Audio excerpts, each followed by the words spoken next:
All right, let's see how you and your group did here. So in this one, let me scroll down so I can see a little better. There we go. In this example, getting tired of red. Let's go maybe like some green. No, that'll be hard to see. Blue. So in this one, kind of like what we like, kind of the magic number here is 4. If r equals 4, then 3 times 4 is exactly 12. So that's a key number in here. The word one's already there. 4 is a solution because they can be equal. 3 times 4 is 12. Equal to 12 is okay. And any number greater than 4. 5 would work, 6 would work, 7 would work, and so on. So I always start my solution set. So 4, in this case, 4 is fine. I don't have to exit out. The 4 would work. So would 5. So would 6. ... and so on. And all the fractions and decimals in between.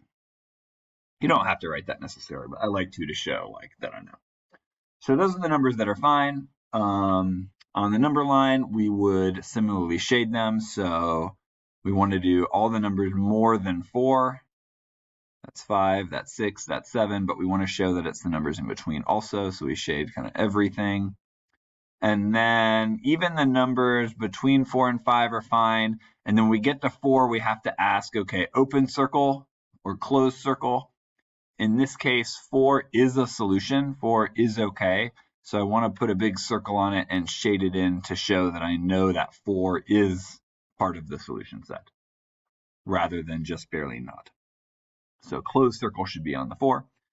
Last but not least, I need an inequality statement. This says any number greater than 4, including 4, any number greater than 4, including 4, any number greater than 4, including 4. So I can say here, R can be any number greater than 4, including 4, and put that equal sign on it as well. Any number greater than or equal to 4 is part of the solution set. I hope you are feeling good about these 4 ways to show solution sets. So now you've listened to me do one. You've kind of done one along with me. You've done one with your group.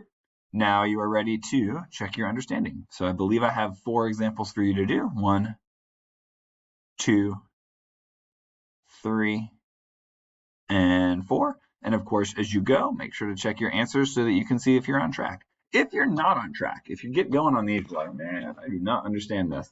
The nice thing about a video lesson day is these videos aren't going anywhere. So you can always go back and say, maybe I wasn't concentrating. Maybe I tuned out for a little bit.